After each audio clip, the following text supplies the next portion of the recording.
Kalau kalian suka banget sama sepatu LeBron tapi pengen setup yang sedikit beda, kalian bisa cobain sepatu LeBron Soldier ini guys.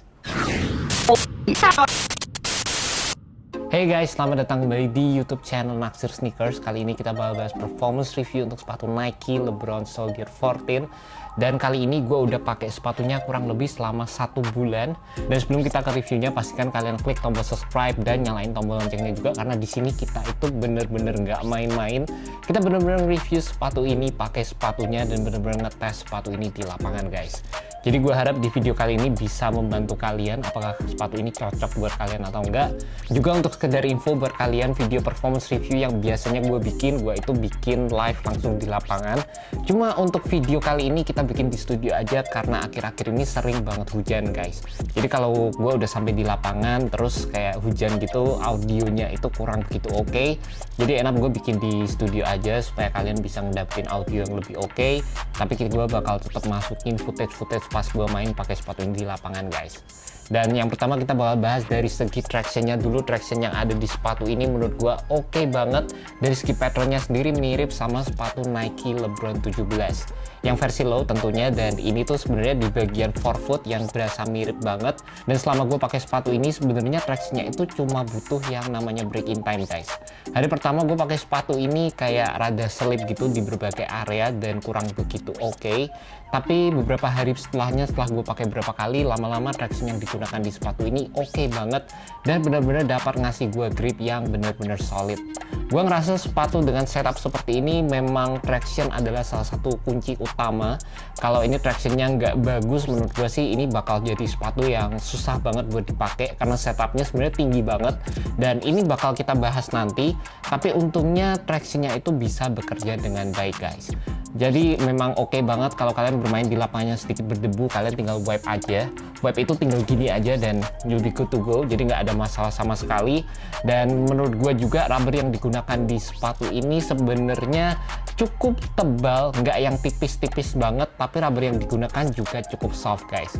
Jadi sepatu ini menggunakan XTR, tapi gue nggak begitu rekomenin sepatu ini digunakan di lapangan outdoor karena memang dari segi rubbernya sendiri yang digunakan juga cukup soft.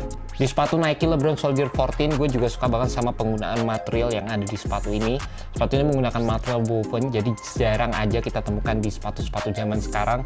Kelihatan garang banget, asli keren. Dari segi materialnya sendiri juga berasa nyaman di kaki dan berasa kayak materialnya itu siap tempur banget guys. Bener-bener tebal, dan kalau kalian bisa lihat gue suka banget sama pattern yang menyerupai carbon fiber di sepatu ini. Jadi ya secara overall kelihatan keren aja gitu.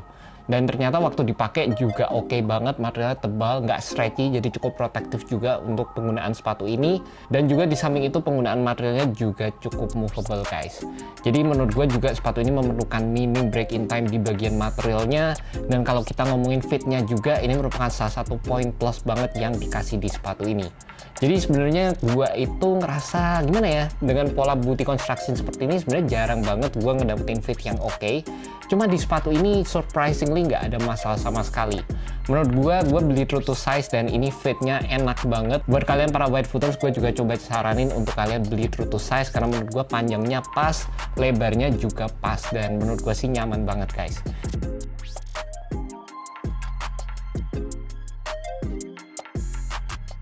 Sekedar info juga buat kalian, sepatu ini memiliki label PF yang itu biasanya itu rilisan eksklusif Asia. Jadi sepatu-sepatu yang dirilis eksklusif di Asia punya label PF, yang itu berarti sepatu ini mempunyai las yang dibikin lebih lebar. Jadi overall fittingnya itu bisa lebih lebar buat kalian para wide footers. Dan sepatu ini juga memiliki traction yang sedikit lebih tebal atau lebih durable dibandingkan sepatu-sepatu lainnya guys. Di bagian heel di sini ada padding-padding yang menurut gue juga oke. Jadi secara overall feel bener-bener ngasih gue kenyamanan yang enak banget. Dan mungkin salah satu hal yang gue kurang begitu demen di sepatu ini ada di bagian lacing sistemnya, dimana ini tuh kayak ditutup sama shroud gitu guys. Jadi untuk ngejust lacing sistemnya sendiri memang sedikit butuh effort, bukan yang parah-parah banget. Sebenarnya kalian tinggal tarik-tarik aja, tapi memang di bagian tengah sini di sini ada material yang sebenarnya nggak cukup stretchy, jadi kalian harus kayak bener-bener nyari bagian talinya gitu guys di sepatu ini. Jadi sebenarnya gue paham ini tuh buat aesthetic purpose karena memang estetiknya jadi kelihatan keren banget, tapi di satu sisi memang ya ada plus minusnya lah guys.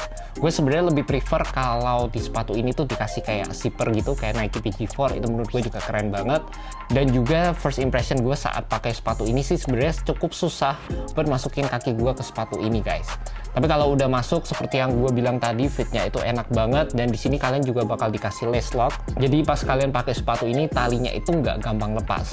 Jadi paling nggak nilai positifnya di sepatu ini, Nike juga tahu kalau ngejust talinya itu cukup butuh effort, tapi Nike ngasih ini supaya talinya nggak gampang lepas juga. Jadi menurut gue itu juga oke guys. Juga di bagian tangnya di sini kayak diberikan lubang-lubang untuk ventilasi gitu. Jadi menurut gue dari segi breathability sepatu ini juga cukup oke. Dari segi cushioningnya sendiri, sepatu ini tuh bisa dibilang sedikit di atas rata-rata setelah gue cobain.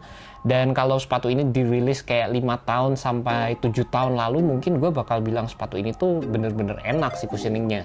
Tapi kalau dibandingin sama zaman sekarang, teknologi itu udah makin maju. Kalau gue bisa bandingin sama kayak LeBron 18, itu yang bener-bener enak banget. Atau kalau gue bisa bandingin sama sepatu ini, ntar di sini ada Why Not 04. Yap, ini berasa bouncy banget guys, dan nggak se-bouncy yang dikasih di sepatu ini. Tapi ini bukannya nggak enak sih, jadi tetap oke aja, dan cuma memang beda setupnya aja guys menurut gue. Jadi dari segi cushioning, gue sih ngerasa sepatu ini tuh cukup oke. Tapi kalau dari sensasi zoomnya, sepatu kayak Why Not 04 ini lebih dapet sih guys. Dari segi cushionnya, sepatu ini menggunakan zoom unit di bagian forefoot dan juga di bagian heel. Yang di bagian forefoot di sini kita dikasih 10 mm zoom unit top load, dan juga di bagian heel di sini ada 13 mm zoom unit yang dibikin bottom load. Jadi kalian bisa langsung lihat di sini ada zoom unit yang visible, dan di sini juga dikasih Cushlon midsole yang ini menurut gue sih sebenarnya nggak terlalu soft dibandingkan dengan sepatu-sepatu Cushlon yang gue temukan di sepatu Nike lainnya guys. Di bagian samping di sini ada TPU piece yang ini nge-wrap, dan menurut gue sih ini bikin sepatunya nggak bisa kompres secara maksimal. Dan secara first impression waktu menggunakan sepatu ini, gue ngerasa sepatunya itu butuh break in time dari segi cushion. Jadi semakin sering kalian pakai sepatu ini, cushioningnya itu bakal semakin nyaman. Dan di samping itu gue ngerasa sensasi cushionnya di bagian forefoot itu lebih kerasa dibandingkan dengan cushion yang ada di bagian heel. Cuma dari segi overall feel-nya menurut gue sih cukup oke. Di bagian forefoot masih berasa sensasi zoom-nya, jadi bouncy-nya juga dapat di sepatu ini. Dan menurut gue secara overall sepatu ini bisa memberikan kalian impact protection yang cukup oke guys. Di bagian heel memang seperti yang gue bilang tadi nggak begitu kerasa, tapi kalau kalian bener-bener landing di bagian heel, zoom unit yang ada di sepatu ini bisa memberikan kalian impact protection yang cukup oke. Dengan penggunaan setup zoom unit yang cukup tebal, sebenarnya ini juga memberikan sepatu ini sensasi yang cukup tinggi. Jadi sebenarnya seperti ala-ala LeBron pada umumnya. Jadi ya standar aja sepatu LeBron, udah sering kita nemuin sepatu yang berasa cukup tinggi waktu dipakai. Tapi satu yang gue suka sebenarnya setup seperti ini tuh bener-bener stabil guys. Jadi cukup beda sama sepatu LeBron yang gue temukan di seri-seri signature-nya guys. Heel to toe yang diberikan di sepatu ini juga gue rasa bukan yang terbaik, tapi cukup oke. Gue ngerasa memang masih ada kelangkinya dikit, dan sebenarnya material yang ada di sepatu ini tuh cukup fleksibel guys, nggak ada masalah sama sekali. Cuma dari segi toolingnya aja, gue merasa memang di bagian depan ini rada kurang fleksibel, meskipun di sini udah ada flex zone-nya.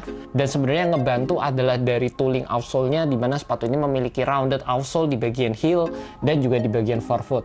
Support yang dikasih di sepatu ini juga merupakan salah satu fitur yang gue suka banget. Seperti yang gue bilang tadi, gue bener-bener suka dari segi kestabilannya yang dikasih. Karena memang di samping sepatu ini berasa cukup tinggi, kestabilan itu merupakan salah satu kunci utama juga buat gue pakai sepatu ini guys. Yang pertama memang di sini kalian nggak bakal dapat outrigger di bagian samping, tapi seperti yang kalian bisa lihat juga, base yang diberikan di sepatu ini terutama di bagian forefoot menurut gue cukup lebar, dan juga di samping itu untuk lateral containment-nya sendiri ini juga dibantu dari penggunaan material yang nggak stretchy, yang cukup suportif, dan juga kaki kita itu berada di bagian bagian dalam dari midsole sepatu ini juga. Jadi kita itu berada tepat di bagian sini, di bagian tengah-tengah ini.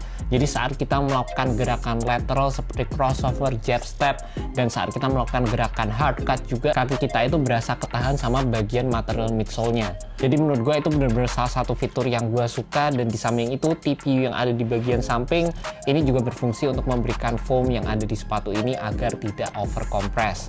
Untuk heel counternya sendiri, sepatu ini punya external heel counter dan juga internal heel counter, dan juga untuk support di bagian ankle area di sini juga dibantu dengan penggunaan midsole yang menjalar di bagian samping dari sepatunya guys. Jadi di bagian luar sini sama di bagian dalam heel counter semua berfungsi untuk memberikan kalian support agar kalian tidak terkena ankle injury. Dan untuk support di bagian torsionalnya sendiri, gue jujur aja nggak begitu yakin sepatu ini tuh ada torsionalnya atau enggak. Tapi yang gue tahu adalah sepatu ini tuh rigid banget. Jadi kalau gue berusaha untuk nge-twist sepatunya ini susah. Dan di samping itu menurut gue ini dibantu dengan penggunaan TPU piece dan juga base di bagian bawah yang cukup flat di bagian tengahnya sini. Secara overall, sepatu Nike LeBron Soldier 14 menawarkan sesuatu yang berbeda dari sepatu signature seriesnya LeBron. Yang gue benar-benar suka dari sepatu ini ada dari segi material, fit, dan juga traction, serta stabilitas yang sedikit berbeda dibandingkan dengan sepatu signature seriesnya LeBron guys. Jadi menurut gue sepatu ini tuh cukup oke, cukup nyenengin juga waktu dipakai main, dan memang butuh break in time. Jadi hari-hari pertama gue pakai sepatu ini mungkin berasa rada sedikit aneh dan juga butuh adjustment, tapi setelah beberapa hari pakai, sepatu ini tuh merupakan sepatu yang nyaman guys. Kalau kalian tertarik sama sepatu ini, kalian bisa dapetin sepatu ini di Hoops Point. Sepatu ini dijual dengan harga Rp2.099.000. Gue udah masukkan link di bawah, jadi kalian tinggal klik langsung dan menuju ke website dari Hoops Point guys. And that's about it. Thank you so much buat kalian yang udah nonton video kali ini. Thank you juga buat Hoops Point. See you next video guys. Jangan lupa subscribe, like, dan share video ini ke teman-teman kalian yang cinta sneaker seperti gue. Well guys, thank you so much. Have a good one. Peace. Hey guys, seperti biasa di akhir video kita bakal cek perbandingan berat dari sepatu LeBron Soldier 14 sama di sini ada juga sepatu Why Not 04. Di sini ada timbangan, jadi langsung aja kita cek beratnya. Oke, yang pertama sepatu ini dulu. Udah nggak ada shoe papernya. Oke, ini 381. Yang ini 393. Jadi terpaut dikit banget. Bagus sih dengan sepatu dengan siluet seperti ini. So itu aja guys, peace.